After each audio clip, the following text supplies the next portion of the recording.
একটু ভালোবাসা আর একটু যত্ন নিলে একটা পরিবার যেন সুখের হয়ে ওঠে, তাই না বন্ধুরা? হ্যাঁ, ঠিক তেমনই আমি দেখো এই গাছগুলোরও আজকে একটু যত্ন নিচ্ছি। আমরা আসার আগে আমাদের আগের যে ইউনিট ছিল তারাই কিন্তু ভাড়ায় থাকতো এই বাড়িতে, আর তারাই কিন্তু এই সমস্ত গাছগুলো দেখো লাগিয়ে রেখেছিল। গাছগুলো কিন্তু আজও বেশ ভালোই রয়েছে, তবে একটু কিন্তু খারাপ অবস্থায়, কেননা যত্ন পাইনি। আর আজকে থেকে আমি গাছগুলোর ভাবছি যত্ন নেব। তো গাছের মধ্যে দুপাটি ফুলের কয়েকটা চারা বেরিয়েছে, সেই চারাগুলোকে আগে আমি এই যে লাইন করে দেখো লাগিয়ে নিচ্ছি, আর তারপরে গাছগুলোকে এক এক করে আমি সাজিয়ে রাখবো। গাছ লাগাতে বা গাছের পরিচর্যা করতে আমি ভীষণই ভালোবাসি। এর আগে যখন আমি জলপাইগুড়িতে ছিলাম সেখানকার কোয়ার্টারের বেলকনিতেও কিন্তু আমার ফুলের গাছ লাগানো ছিল। সেগুলো ছেড়ে আসার সময় কিন্তু ভীষণই কষ্ট হয়েছিল, তবুও কিন্তু আমাদের সে ছেড়ে আসতে হয়েছে। তো যাই হোক, এখন যখন এসেই পড়েছি আর নতুন এক জায়গায় শিফট করেছি, তো সেখানেই ভাবছি নিজের মতো করে আবারও গাছ আমি লাগিয়ে নেব। তো এই যে দেখো গাছগুলো লাগাতে বসে গেছি। যদিও বা এখানকার পরিবেশে কিন্তু প্রচুর গাছ, মানে যেদিকে তাকাবে সেদিকেই সবুজ, মানে তাকালে কিন্তু চোখটা জুড়িয়ে যায়, এতই ভালো লাগে। তাও আমি তবুও কয়েকটা ফুলের গাছ লাগাচ্ছি, পুজোর জন্য ফুল তো দরকার। আর এই বাড়িতে কিন্তু একটা জবা গাছ রয়েছে, এছাড়া আমিও কয়েকটা ফুলের গাছ লাগাচ্ছি। আর অনেক ফুল দিয়ে পুজো করতে কিন্তু ভালোই লাগে, তাই না? ইউটিউবে দেখতে পাই অনেক দিদি ভাই বাড়িতে গাছ লাগায়, গাছের পরিচর্যা করে, আমার দেখতে খুব ভালো লাগে আর ইচ্ছেও হয়, জানো তো। তবে একটাই, ওই যে নিজের বাড়িতে থাকি না, বাইরে বাইরে ঘুরে বেড়ায়, সেই হিসেবে বাড়িতে ফুল গাছ লাগাতে পারি না। তবে আমারও কিন্তু বাড়িতে বেশ কয়েকটা গাছ রয়েছে, বাড়িতে গেলে সেগুলোর পরিচর্যা করি, বাড়িতে গেলে তোমাদের সাথে সেগুলো পরিচয় করিয়ে দেবো।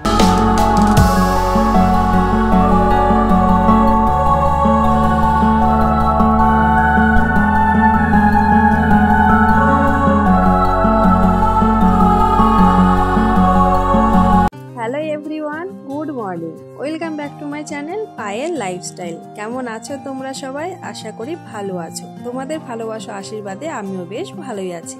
তো গাছের পরিচর্যা করে চলে এলাম এবারে আমি ঘরের মানুষের যত্ন নিতে, কেননা দুই দিকটাই দেখতে হবে, তাই না? একদিক দেখলে তো হবে না, তাহলে পরিবার কিভাবে সুখের হবে। তো যাই হোক, এই যে দেখো সকালের এখন ব্রেকফাস্ট তৈরি করছি, রুটি বানিয়ে নিচ্ছি। আর বাবু বলছে রুটির সাথে কোনো সবজি আজকে লাগবে না, ঘরে কলা পাকা রয়েছে, আর সোনাদের তো দুধ রয়েছে, আর চাটনি রয়েছে, চাটনি না সরি আচার। তো বলছে ওই আচার দিয়ে আজকে রুটি খেয়ে নেব, তো কোনো সবজি করা লাগবে না। তো সেই হিসেবে যে দেখো রুটি বানিয়ে নিচ্ছি।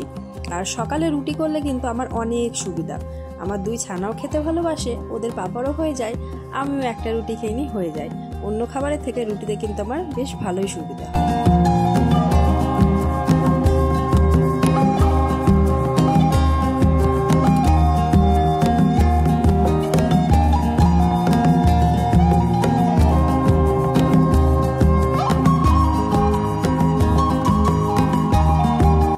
জন্য আটাটা রেডি করা হয়ে গেছে, আর এদিকে আমি সোনাদের দেখো দুধটা গরম করে নিচ্ছি। আর পাশের ওভেনে কিন্তু রুটিটা আমি সাথে সাথে ভেজে নেব, কেননা ওদিকে আবার বাবুর সময় হয়ে যাচ্ছে, ডিউটি বেরিয়ে যাবে। আর আমাকে কিন্তু সকালের খাবারটা একটু তাড়াহুড়ো করে করতে হয়, মানে সকালে তো কাজ রয়েছে, প্রত্যেকটা কাজ করে সকালের ব্রেকফাস্টটা 8টার মধ্যে কমপ্লিট করে দিতে হয় আমাকে। আর এই যে সারাটা দিন যাবে, সারাটা দিনের মধ্যে কিন্তু আমি একটা টাইমও রেস্ট পাইনি, জানো। আমি দিনের বেলায় কিন্তু একদমই ঘুমোই না, 1 ঘন্টা মতো খালি টাইম পাই, সেই টাইমটার মধ্যে কিন্তু আমি ফোনে কাজ করি, ভয়েস দিয়ে সমস্ত কিছু করি। আর রাত্রিতে সে 12টায় ঘুমোবো, 12টা 12:30, সকাল 6টায় উঠি। এই হচ্ছে আমার ডেলি রুটিন, মানে নিজের রেস্টের টাইমটা আমার প্রচুর মানে কম। তো সেই হিসেবে কাজ করতে গিয়ে যেন আজকাল আমি হাঁপিয়ে উঠছি। তো যাই হোক, সংসার করতে গেলে কিন্তু ভালো খারাপ সবটাই থাকবে, তাই না? সব মিলেই কিন্তু আমাদের সংসার। আর এই যে দেখো রুটিটা বানিয়ে নিচ্ছি। তো বন্ধুরা, তোমরা এখন যারা ভিডিওটির এই পর্যায়ে এসে দেখছো, যদি ভিডিওটির কিছু হলেও ভালো লেগে থাকে তাহলে চ্যানেলটিকে সাবস্ক্রাইব করে পাশে থেকে যেও, আর মিষ্টি করে একটা কমেন্ট করে যেও। সেই কমেন্ট ধরে চলে যাব তোমাদের পরিবারে, তবে অবশ্যই নিয়ম মেনে 24 ঘন্টা পর। আর সাধারণ ভিউয়ার্স আর আমার ইউটিউব ফ্যামিলি ফ্রেন্ডস প্রত্যেককে অসংখ্য ধন্যবাদ ডেইলি আমাকে সাপোর্ট করার জন্য। এইভাবেই তোমরা আমার পাশে থেকো, আমাকে সহযোগিতা করো। তোমাদের সাথে কথা বলতে বলতে দেখো রুটি তৈরি করা কিন্তু শুরু করে দিয়েছি। আর হাঁড়িতে দেখো দুধটা গরম হয়ে এসেছে, তাই মুখের ঢাকনাটা খুলে দিলাম, কারণ দুধটা আবার উতলে পড়ে যাবে। আর অনেক সময় দেখবে এমন হয়, তুমি দুধ গরম করতে বসিয়ে দিয়ে লক্ষ্য রাখবে দুধ পড়বে না, যে একটু সরে যাবে দুধটা পড়ে যাবে, এমনটা কিন্তু হয়ে থাকে। তবে সুষমা দিদিভাইয়ের ব্লগ আমি দেখেছিলাম, যে হচ্ছে দুধ গরম করতে দেওয়ার পরে সেই হাঁড়ি বা যে কোনো পাত্রে দুধটা গরম করো না কেন, মুখে যদি একটা খুন্তি হাতা রাখা যায় তাহলে কিন্তু দুধটা উতলে পড়ে না। সেই টিপসটা আমি দেখেছি। আর এই যে রুটি করছি, তাওয়াটা দেখতে পাচ্ছ, এই তাওয়াটা কিন্তু হচ্ছে ধোসা তাওয়া, মানে ধোসা তৈরি করার জন্য নেওয়া হয়েছিল। তবে এখানে আসার পরে কিন্তু ধোসার কথা একেবারে ভুলেই গেছি, কেননা এখানে আমাদের ক্যান্টিনে ইডলি ধোসাটা পাওয়াই যায় না। আর ধোসা বাড়িতে তৈরি করব, মিক্সারটাও বাড়িতে রেখে এসেছি, মানে সব মিলিয়ে ধোসাটা আর খাওয়া হচ্ছে না। তবে শিপ্রা দিদিভাইয়ের ব্লগে আমি দেখতে পাই মাঝে মধ্যেই ধোসা তৈরি করে, দেখে কিন্তু খেতে ইচ্ছে হয়, কেননা ধোসা খেতে ভীষণই ভালোবাসে। তো যাই হোক, রুটি তৈরি করতে করতে ওদিকে দেখো বাবুকে খেতে দিয়েছি। বাবু কিন্তু খেয়ে বেরিয়ে গেছে, মানে বেরিয়ে যাওয়ার টাইমটার ভিডিও করা হয় না আজকাল, কেননা ও ঝটপট করে বেরিয়ে যায়। আমি এদিকে রান্নাঘর থেকে সহজে বেরোতে পারি না। আর ও বেরিয়ে যাওয়ার পরে এই যে আমি একটু চা করে নিলাম। তো আমি কিন্তু যেহেতু সবজি বানাইনি, আর আমি রুটি দিয়ে কিন্তু চা খাবো। আর এই যে দেখো আমার সকালের ব্রেকফাস্ট আমি রেডি করে নিয়েছি। আর সকালে ভারী খাবার পেট ভরে খেতে আমার একদমই ভালো লাগে না, মানে সকালে যদি পেট ভরে খাবার খাই মনে হয় যেন কাজে এনার্জি পাচ্ছি না, শরীরটা ভারী এরকম একটা মনে হয়। তো এই যে দুটো রুটি নিয়েছি আর চা নিয়েছি। তো রুটি দুটো নিয়েছি, একটাই খাই, তবে চায়ের সাথে রুটি খেতে আমার ভালো লাগে, সেই কারণে দুটো নিয়েছি। আর এরপরে দেখো খাওয়া দাওয়া করে আবার চলে এলাম বাসন ধুতে, কেননা বাসন তো ধুতেই হবে বলো, নাহলে আবারও দুপুরে রান্না রয়েছে। আবার এই বাসনগুলো ধুয়ে কিন্তু সোনাদেরকে আমি ডাকতে যাব, কেননা এই 8:30 বাজে ধরো। তো ওদেরকে কিন্তু 9টার মধ্যে আমি ঘুম থেকে তুলে দিই। আবার ব্রাশ করানো আছে, খাওয়ানো আছে, ওই করতে গেলে কিন্তু আমার প্রায় 1 ঘন্টা মতো লেগেই যাবে, তারপরে কিন্তু দুপুরে রান্না বসাতে পারবো। তো সেই হিসেবে ঝটপট করে দেখো কাজগুলো করে নিচ্ছি। আর সকাল থেকে দেখবে যদি মানে দুপুর পর্যন্ত একটা টাইমও না বসে যদি ঝটপট করে কাজগুলো করা যায়, তাহলে কিন্তু দুপুরের পরে হাতে অনেকটাই সময় পাওয়া যায়। তো সেই হিসেবে কিন্তু আমি কাজগুলো করি, কেননা সকালে আমি সহজে বসি না, বসলেই যেন কাজের অনেকটাই লেট হয়ে যায় আমার।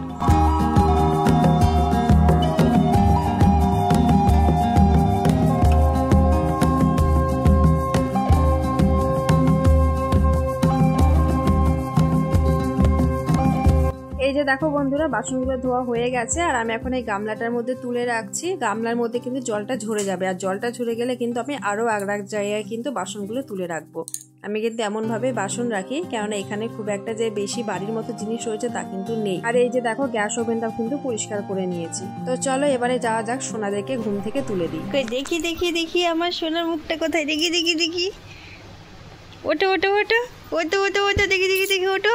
গুড মর্নিং গুড মর্নিং, ওটো দেখি। এই যে গুড মর্নিং হয়ে গেছে, ওটো ওটো ওটো, খেতে হবে, চলো। তাকাও, চোখ খোলো চোখ খোলো। ওই যে মাংকি এসেছে বাইরে, মাম্মা মাংকি এসেছে, মাংকি। হ্যাঁ মাংকি এসেছে, মাংকি এসেছে। চলো বাবা খেতে হবে, চলো, অনেক বেলা হয়ে গেছে, চলো, অনেক ঘুমিয়েছো, দুপুরে ঘুমাবে, ওটো ওটো ওটো ওটো। পাপা কোথায়, পাপা কোথায় গেছে? আচ্ছা পাপা ডিউটি গেছে। তুমি বলো পাপা কোথায় গেছে? আচ্ছা তাহলে গুড মর্নিং বলে দাও,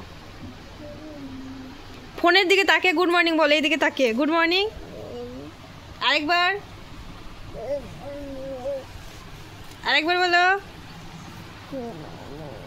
শোনাই যায় না। তা ঠিক আছে, ওটো চলো, আমার ছোনু বাবা, ওটো ওটো ওটো ওটো ওটো ওটো। আর বাবা উঠায় উঠায়, চ বাবা খেতে হবে, ব্রাশ করতে হবে, খেতে হবে, দিয়ে একটু খেলা করে স্নান করে আবার খাওয়া দাওয়া করে ঘুম। যে বিকেলে আমরা ঘুরতে যাব ক্যাম্পে আজকে, চলো ক্যাম্পে যাবে, চলো ক্যাম্পে ঘুরতে যাব। এ মাম্মা হাত, এ ডিগ ডিগ ডিগ ডিগ ডিগ, ওঠে ওঠে ওঠে ওঠে, আমার মাম্মা ওঠে। অফ ক্যামেরায় বিছানা গুছিয়ে চলে এলাম। এই যে দুজনের হাতে দেখো ব্রাশ ধরিয়ে দিচ্ছি। তবে একটা জিনিস লক্ষ্য করো, ব্রাশ করতেই চাইবে না, মানে এত বাজে অভ্যাস হয়ে গেছে। মাম্মা যদিও বা ব্রাশ করে, সোনা তো মুখে একদম ব্রাশ লাগাতেই চায় না। ও শুধু ব্রাশটাকে হাতে নেবে, পেস্টটা লাগানো থাকবে, দেখবে ওর খুব ভালো লাগবে এটাই। কিন্তু যখন একটা সময় মানে কি বলবো নতুন নতুন দাঁতগুলো বেরিয়েছিল, সেই সময় ব্রাশ করার জন্য খুব আগ্রহী ছিল জানো, তখন ব্রাশ ওদের লাগতোই লাগতো, এরকম একটা ব্যাপার। তো আজকাল আর ব্রাশ ওদের মানে লাগে না, ব্রাশ করতে দিলে যেন বিরক্ত হয়ে যায়। তবে এই যে ব্রাশ করা দেখো ইচ্ছেই নেই, এবারে কিন্তু আমি ওদেরকে জোর করে ব্রাশ করাবো। তো তোমরা সাথে থেকো, আবারও পরে আসছি। এই যে দেখো বন্ধুরা, চলে এলাম অনেকটা সময় পর। সোনাদেরকে ফ্রেশ করে দিয়েছি আর ওদের খাবারও নিয়ে এসেছি। আর এই যে দেখো দুজনে দুটো টুপি দুটো টুল নিয়ে বসে পড়েছে। আর ওদের কিন্তু যেটা চাই সেটাই কিন্তু সেম সেম দরকার হয়। তো দেখো দুটো জিনিসই সেম সেম রয়েছে। আর বাটিতে কিন্তু সোনাকে দুধ রুটি খাইয়ে দিচ্ছি। তোমাদেরকে তো রুটি করার সময় বলেছি সোনারা দুধ রুটি খেতে ভীষণ ভালোবাসে। তো ওদের তো সকালে দুধটা পেয়ে যায়, তো রুটি দিয়ে দেখো ভিজিয়ে রেখেছিলাম, এই যে খাইয়ে দিচ্ছি। ওনাদেরকে খাওয়ানো হলে চলে যাব কিন্তু দুপুরে রান্না করতে। আর ওরা এদিকে খেলতে থাকবে, আমি ওদিকে রান্না করবো আর ওদের কিন্তু পড়াতে থাকবো। এইভাবে কিন্তু আমি সমস্ত কাজগুলো কমপ্লিট করি, এমনকি সোনাদের দিকেও খেয়াল রাখি।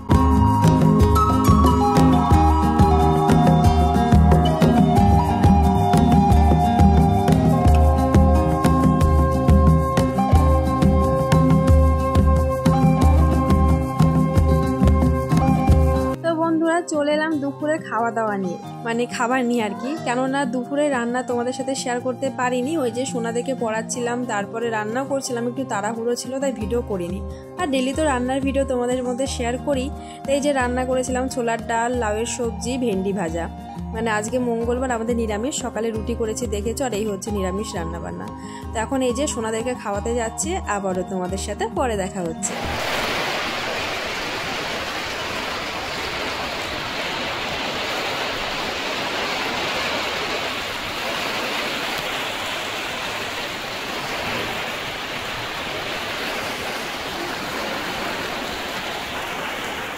এটা হচ্ছে বিকেলবেলা, ঘড়ির কাঁটায় এই 4:30 মতো বাজে। এই সময় আমি প্রিয়া দিদিভাই, মানে চ্যানেলের নামটা মনে পড়ছে না, ওই দিদিভাইয়ের ভিডিও দেখছিলাম। আর হঠাৎ করে দেখি কালো মেঘ, আর জামা কাপড়গুলো ঝটপট করে তুলে নিয়ে আসার পরে দেখি সেই তুমুল বৃষ্টি আর ঝড়। তবে এই বৃষ্টি আর ঝড় কিন্তু আমার দুই ছানা খুব ভালোভাবে উপভোগ করছিল, আর আমারও কিন্তু দেখতে বেশ ভালোই লাগছিল, তাই তোমাদের মধ্যে একটু তুলে ধরলাম। এই ঝড় বৃষ্টির জন্য আমার কিন্তু একটা সমস্যা হয়েছে, বিকেলে ফোনে নেটওয়ার্ক উড়ে গেছে, এখনো পর্যন্ত নেটওয়ার্ক আসেনি। আমি সকালে ভয়েস দিচ্ছি, রাতে বাবুর ফোন থেকে ওয়াইফাই কানেক্ট করে কিন্তু নেট চালিয়েছি। খুব অসুবিধে হচ্ছে জানো। তো যাই হোক, বৃষ্টিটা তো উপভোগ করেছি। আর চলো আজকের ভিডিওটা এখানে শেষ করলাম। পাশে থেকেও দেখাবে নতুন ব্লগে। টাটা।